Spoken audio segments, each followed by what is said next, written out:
इस समय हम विरार वेस्ट के एक इलाके में आए हैं और यहाँ पर आप मेरे पीछे देख सकते हैं प्रहार जनशक्ति पक्ष का ये ऑफिस है। और यहाँ हम बात करेंगे यहाँ के जो युवा और डायनेमिक नेता हैं प्रहार जनशक्ति के, और यहाँ पर काफी बहुचर्चित भी हैं, वो फेमस भी हैं और एक ऐसी हस्ती है जो हमेशा जमीनी स्तर के मुद्दे उठाकर लोगों की सहायता के लिए सबसे आगे रहते हैं। काफी रैली, काफी मोर्चे में वो आगे जो है लीड करते हुए दिखाई दिए हैं। हम बात कर रहे हैं हितेश जाधव जी की।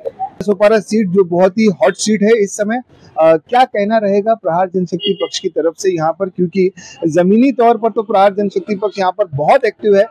जानना ये चाहेंगे कि यहाँ पर जो अब चुनाव होगा, इस चुनाव में प्रहार जनशक्ति पक्ष का क्या योगदान रहेगा और इनकी तरफ से क्या जो है वो मुद्दे सामने लाए जाएंगे, और अगर इनका पैनल यहाँ पर आता है तो क्या यहाँ से उम्मीदवार प्रहार जनशक्ति पक्ष या तीसरी आघाड़ी जो है वो खड़ी करेगी, और क्या क्या जो रहेगी यहाँ पर जो मामले होंगे इस पूरे इलेक्शन में, हम आपके सामने अपडेट्स भी लाते रहेंगे। पहले फिलहाल बात करते हैं हितेश जाधव जी से।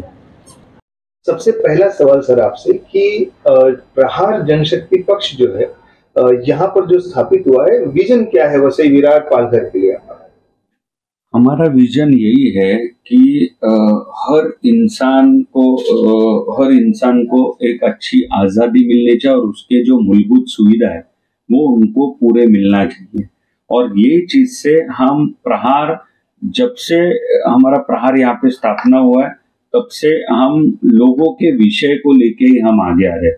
जैसे कि पानी रहने दो, ट्रैफिक रहने दो, यहाँ पे ज्यादा होता है, पार्किंग की सुविधा नहीं है, हॉस्पिटल है, ये सब चीजों को लेके जो लोगों को ये बहुत जरूरी है और ये कई सालों से यहाँ पे मिल नहीं रहे, इसके खिलाफ हम लड़ रहे हैं।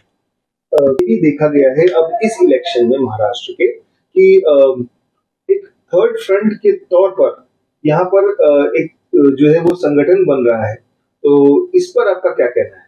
क्या संगठन है और क्या उनकी क्या कदम होंगे? कैसा है, हमारे पक्ष के अध्यक्ष माननीय बच्चूभाऊ कडू और संभाजी राजे, स्वराज के अध्यक्ष और राजू शेट्टी, और ऐसे अलग अलग संगठन मिलके हमने परिवर्तन महाशक्ति स्थापन की है। क्योंकि लोग महायुति और महाविकास इससे परेशान हो चुके हैं, इसलिए हमने लोगों को एक पर्याय कि तुम एक ही चेहरे को नहीं देखे हुए, आप एक बार हम परिवर्तन महाशक्ति को अगर सहयोग करेंगे तो जरूर हम उसका आपको जरूर न्याय देंगे। ये चीज के वजह से हम पूरे महाराष्ट्र में 150 सीट खड़ी करने वाले हैं। नए चेहरे, नए विचार लेकर आएंगे साहब? या जरूर नए विचार लेके आएंगे, नए चेहरे लेके आएंगे।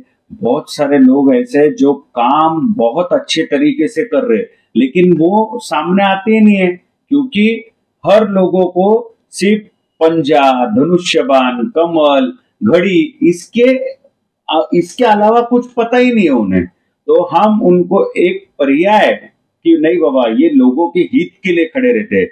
आपको बताना चाहता हूँ कि हमारे जो पक्ष के अध्यक्ष है पूरे महाराष्ट्र नहीं तो भारत में जिनके कोई भी आमदार रहे उनके ऊपर गुने दाखल हो गए, लेकिन हमारे पक्ष के जो अध्यक्ष है उनके ऊपर 200 गुने के ऊपर एफआईआर दर्ज है, लेकिन सिर्फ लोगों के हित के लिए एफआईआर उन्होंने उनके ऊपर लिए। बिल्कुल बिल्कुल बिल्कुल। सर एक और चीज आपसे जानना चाहेंगे, ज्यादा वक्त नहीं लेंगे आपका।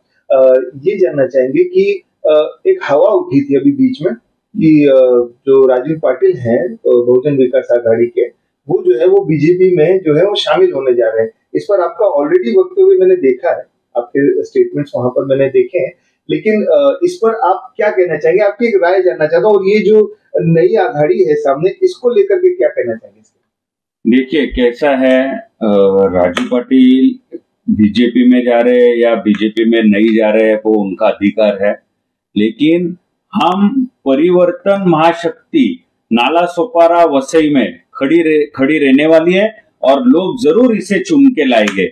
हम ये नहीं कहते, हम गेम चेंजर जरूर बनने वाले इसमें, आप देख सकते हो, क्योंकि लोगों को हमारे से उम्मीद है और लोगों को जो काम करता है उसको लोग जरूर सिर पे लेते हैं, और हम वो दिखा देंगे आपको। 20 तारीख को वोटिंग है, 23 तारीख को रिजल्ट है, आपको पता चल जाएगा कि हमारी परिवर्तन महाशक्ति का कितना ज्यादा योगदान लोगों के लिए, आम लोगों के लिए, और एकदम बेसिक मुद्दे जो है, जमीनी मुद्दे जिन्हें कहा जाता है, वो मुद्दे को लेकर आप हमेशा लड़ते रहे हैं।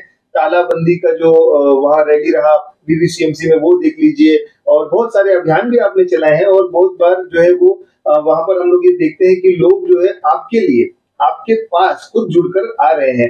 इसी तरह से काफी बड़े लोग भी जो है वो अब प्रहार जनशक्ति में जुड़ते जा रहे हैं। तो सर ये जानना चाहेंगे कि अब आगे का जो कदम है वैसे विरार के लिए, खास तौर पर यहाँ के लिए मैं जानना चाहूंगा, आगे का जो कदम है, अभी तो इलेक्शन है, ठीक है, सभी वायदे करते हैं, सभी कहते हैं, आगे का कदम वसई विरार के लिए और यहाँ के मुद्दे कौन से हैं जिनको पहला लिया जाएगा अगर आप जीत के आते हैं? देखिए कैसा है, आपको पता रहेगा तो लोकसभा में सभी दलों ने हमें अप्रोच हुए थे और कहा कि हमें आप सपोर्ट कीजिए।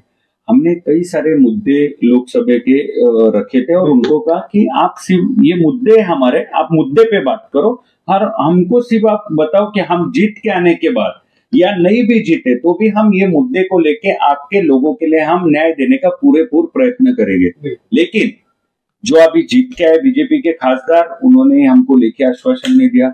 जो उबाटा गट के कैंडिडेट थे, उन्होंने भी हमको लेके आश्वासन नहीं दिया। इसलिए हम क्या किए, हम तटस्थ रह गए और लोगों को बताया कि ये मुद्दे पे आप, जो कोई नेता आपके पास आता है उनको बोलो कि हमारे ये मुद्दे पे कौन क्या बोलेगा। तो जैसे उसमें जो मुद्दे थे तो ट्रैफिक का था, फिर उसके बाद जो कई सारे लोग हैं, मुस्लिम कम्युनिटी के, कैथलिक कम्युनिटी के लोग हैं, इनको दफन के लिए इनको लंबा लंबा जाना पड़ता है, और महानगर पालिका का मेरे हिसाब से बहुत कम संख्या में दफन भूमि है, और जो अभी बनाने लिए वो भी पूरा नहीं है। तो ये सब लेके पानी रहने दो, फिर उसके बाद गैस पाइपलाइन रहने दो, ट्रैफिक रहने दो, जो हॉस्पिटल रहने दो, ऐसे कई सारे, फिर स्कूल नहीं है नगर पालिका के, ऐसे कई सारे मुद्दे हमने निकाले थे। और हम वो मुद्दे जब तक लोगों के पूरे होते नहीं है तब तक हम लड़ते रहेंगे। हम इलेक्शन में जीतेंगे या हारेंगे हमको उससे कुछ नहीं है, लेकिन लोगों का दिल जीतने का काम हम करते रहेंगे। और जब तक हम लोगों के मुद्दे जब तक हम नहीं पूरे करते तब तक हम उसको फॉलो अप लेके पूरे हम करने के पीछे रहेंगे। वेलकम इंडिया से बात करने का बहुत बहुत शुक्रिया। धन्यवाद। तो आप सभी ने सुना कि बहुत सारे मुद्दों को लेकर के हितेश यादव जी ने जो है अपनी बातें बिल्कुल साफ कर दी है, और जो वसई विरार में हवाएं चल रही थी कुछ मुद्दों को लेकर के, उसके ऊपर भी उन्होंने जो है अपनी प्रतिक्रियाएं जो है वो बिल्कुल साफ कर दी है। उन्होंने साफ कर दिया है कि इलेक्शन में हम जीते या हारे, लेकिन हम जनता के लिए काम करते रहेंगे। कैमरामैन अहमद अली के साथ मैं बिलाल शेख, तहलका न्यूज़ इंडिया के लिए।